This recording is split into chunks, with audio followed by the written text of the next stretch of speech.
Salam dəyərli dostlar. Azərbaycan Respublikası Auditorlar Palatasının öz etikansız bilim, aylıq videorubrikası çərçivəsində bugün mən KPMG Audit Azərbaycan şirkətinin audit üzrə meneceri Azad Əliyev və həmkarım Prime Audit Consulting şirkətinin təsisçisi və direktoru Anar Hacızadə etikada konseptual əsaslar mövzusunda sizinlə söhbət aparacaq. Lakin ilk növbədə etikanın önəmi haqqında danışmaq istərdik. Müasir iş dünyasında etika xüsusilə mühasibatlıq və audit sahələrində təşkilatların və maliyyə sistemlərinin etibarlılığını qorumaq üçün fundamental rol oynayır.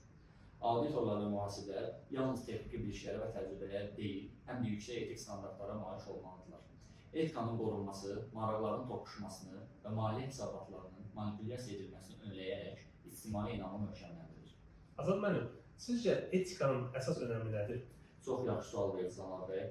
Hörmətli izləyicilər, etika müasir zamanda, müasir peşəkar praktikada çox önəmlidir. Etika fərdlərin və təşkilatların düzgün davranış çərçivəsində fəaliyyət göstərməsini təmin edən prinsiplər və dəyərlər toplusudur. Peşəkar mühasiblər və auditorlar üçün etik davranış 5 əsas faktora görə önəmli hesab edilir.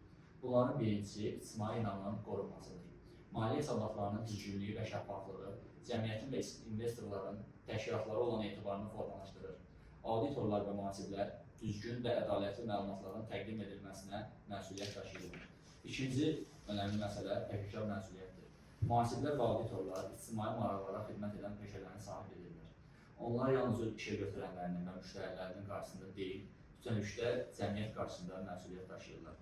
Üçüncü önəmli məsələ qərar qəbulunda obyektivliyidir. Etik prinsiplər mühasiblər və auditorlara qərar qəbul edərkən obyektiv qalmağa, şəxsi maraqlardan uzaq olmağa və peşəkar mühakiməyə əsaslanmağa kömək edir. Dördüncü önəmli məsələ isə təşkilatın davamlılığıdır. Ədalətli və şəffaf maliyyə idarə etməsi təşkilatların uzunmüddətli uğurunu təmin edir. Etik davranış qaydalarına əməl etməmək maliyyə saxtakarlıqlarına və hüquqi problemlərə yol aça bilər ki, hansı ki, maliyyə hesabatlarının düzgün şəkildə əks edilməsinin qarşısını ala bilər. Bu zaman maliyyə hesabatlarının oxuyucuları şirkət haqqında yanlış qərar verə bilərlər, hansı ki, bu şirkətin uzun müddətdə davamlılığına neqativ şəkildə təsir göstərə bilər. Beşinci önəmli faktor isə tənzimləyici uyğunluqdur. Mühasibat və audit fəaliyyəti bir çox beynəlxalq və yerli qaydalara tabidir və bu qaydalara uyğunsuz fəaliyyət şirkətlərin ciddi cərimələrlə üzləşməsinə gətirib çıxara bilər. Lakin etik standartlara uyğun şəkildə fəaliyyət göstərməklə şirkətlər bu tip hüquqi riskləri minimuma endirə bilərlər. Anar bəy, hörmətli izləyicilərə etik məcəlləri haqqında məlumat versək faydalı olacağını düşünürəm. Bu barədə nə deyə bilərsiniz? Azad bəy, sizinlə tam razıyam. Məcəllənin məqsədi ilə bağlı ətraflı məlumat verərəm. Məcəllənin məqsədi peşəkar mühasiblərin beynəlxalq etika məcəlləsi bu peşənin ictimai maraqlar üzrə məsuliyyətini əks etdirən peşəkar mühasiblər üçün peşə etikasının fundamental prinsiplərini müəyyənləşdirir.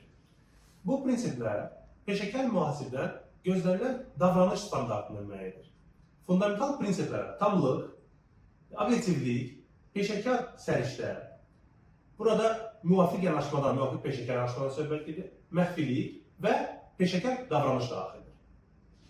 Məcəllə peşəkar mühasiblərin fundamental prinsiplərə əməl olunmama ilə əlaqəli potensial təhlükələrin müəyyənləşdirilməsini, qiymətləndirilməsini və onlara qarşı müvafiq tədbirlərin görülməsini tələb edir. Konseptual əsaslar bu məcəllənin etik tələblərinə əməl etməkdə və ictimai maraqlar naminə fəaliyyət göstərmək məsuliyyətini yerinə yetirməkdə peşəkar mühasiblərə kömək edir. Məcəllə əməl olunma nədir? Mühasib peşəsinin səciyyəvi xüsusiyyətlərindən biri ictimai maraqlar naminə çıxış etməsidir. Peşəkar davranış prinsipi peşəkar mühasiblərin müvafiq qanun və qaydalara əməl etmək öhdəliyini müəyyənləşdirir. Fundamental prinsiplər haqqında daha ətraflı danışaq. Peşəkar mühasiblər üçün 5 əsas fundamental prinsip mövcuddur. Birinci prinsip tamlıqdır. Bütün peşəkar və işgüzar münasibətlərə düzgün və vicdanlı olmalıdır mühasib. Bu tamlıq prinsipinin əsasını təşkil edir. İkinci prinsip obyektivlik. Peşəkar və işgüzar münasibətlərdə yanlışlığa yol verməmək üçün qərəzliyə, maraqların toqquşmasına və ya başqasına lazımsız şəkildə təsir göstərmə hallarına yol verməməlidir mühasib. Peşəkar səriştə və müvafiq peşəkar yanaşma prinsipi üçüncü prinsipdir. Burada müştərinin və işə götürənin praktikada mövcud tendensiyalara, qanunvericiliyə və üsullara əsaslanan səriştəli peşəkar xidmət qəbul etməsini təmin etmək üçün tələb olunan səviyyədə peşəkar bilik və bacarıqlara malik olmasıdır. Eləcə də mühasib səylə tətbiq olunan texniki və peşəkar standartlara uyğun fəaliyyət göstərməlidir. Dördüncü prinsipimiz məxfilik prinsipidir. Məxfilik prinsipi peşəkar və işgüzar münasibət və əlaqələr içərisində əldə olunan məlumatların məxfiliyinə hörmətlə yanaşmağı tələb edir. Beşinci və sonuncu prinsip peşəkar davranış prinsipidir. Müvafiq qanunlara və qaydalara əməl etmək və peşənin şübhə altına alan və hörmətdən salan hər hansı hərəkətə yol verilməsini ehtiva edir özündə. Prinsiplərdən sonra, təməl prinsiplərdən sonra konseptual çərçivə haqqında danışmağımız yerə düşərdir. Peşəkar mühasiblərin fəaliyyət göstərdiyi mühit fundamental prinsiplərə əməl olunmama təhlükəsini yarada bilər.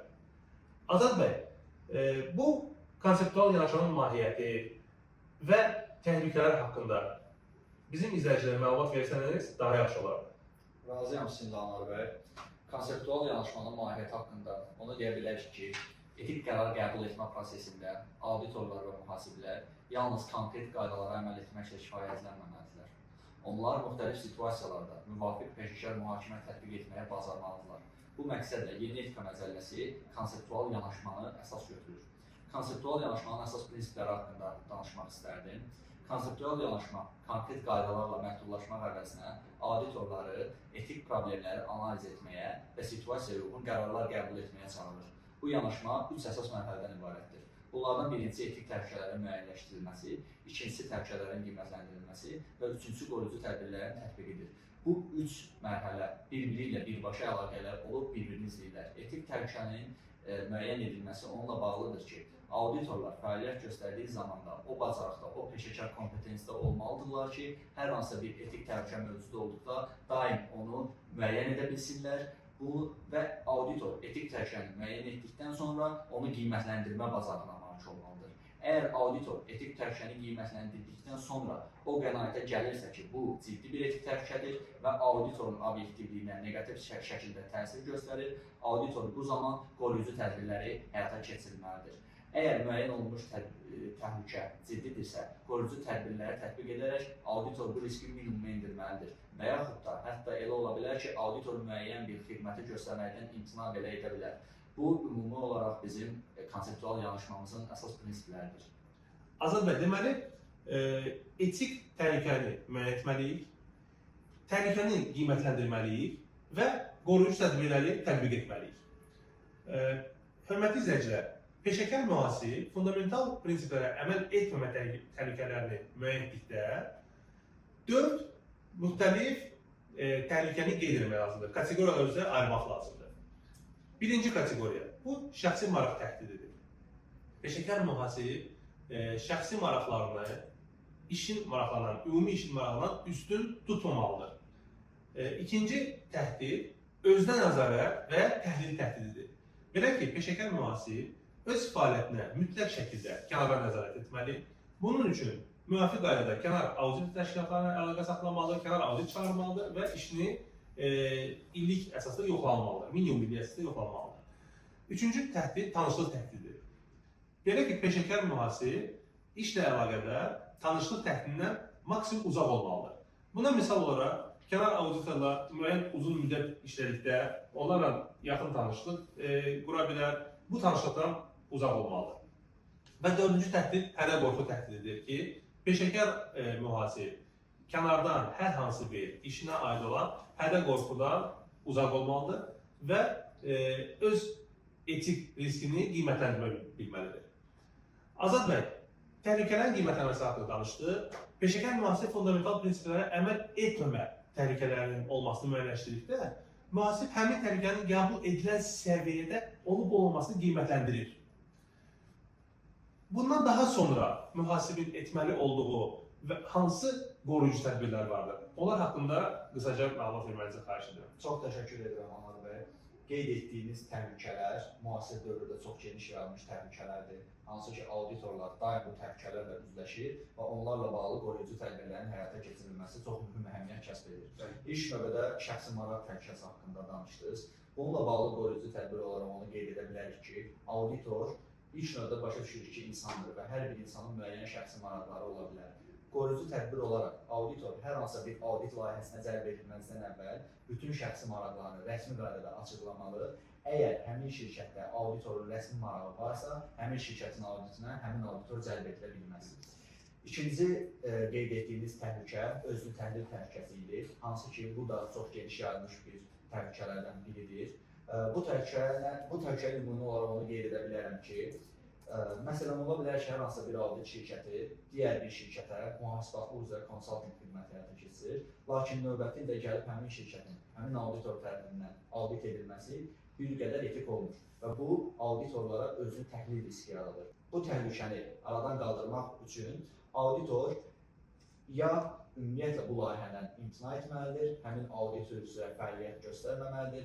Əgər risklər qiymətləndirildikdən sonra müəyyən edilirsə ki, auditor audit xidməti həyata keçirə bilər, bu zaman tamamilə fərqli komandalar auditə cəlb edilməlidir və bununla bağlı audit komitəsinə birbaşa məlumat verilməlidir. Bu layihələr həyata keçirildiyi zaman keyfiyyətə nəzarət partnyorlarının iştirakı mühüm əhəmiyyət kəsb edir.